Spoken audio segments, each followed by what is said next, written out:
दरम्यान सध्या मुंबईमध्ये मराठा आरक्षणासाठी आंदोलन सुरू आहे आणि या मराठा आंदोलकांसाठी मदतीचा ओघ सगळ्या स्तरातून सध्या येताना पाहायला मिळतोय। त्याच संदर्भातल्या टॉप 9 बातम्या बघूयात।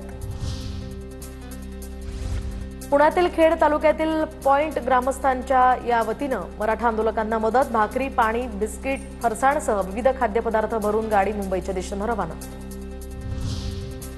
मनोज जरांगेंच्या उपोषणस्थळी चिखल असल्यामुळे महापालिकेकडून उपाययोजना, पालिकेच्या वाहनातनं आझाद मैदानावर खडी टाकली।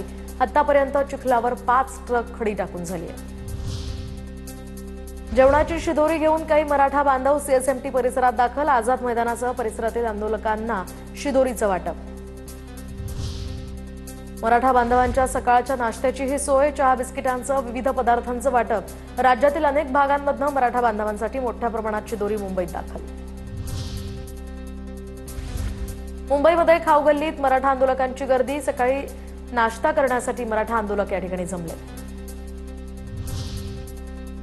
नवी मुंबईच्या वाशीतील सिडको एक्झिबिशन सेंटरमध्ये मराठा आंदोलकांसाठी 200 किलोच्या शिऱ्याची व्यवस्था, मुंबईत आंदोलनासाठी आलेल्या बांधवांची नाश्त्याची सोय।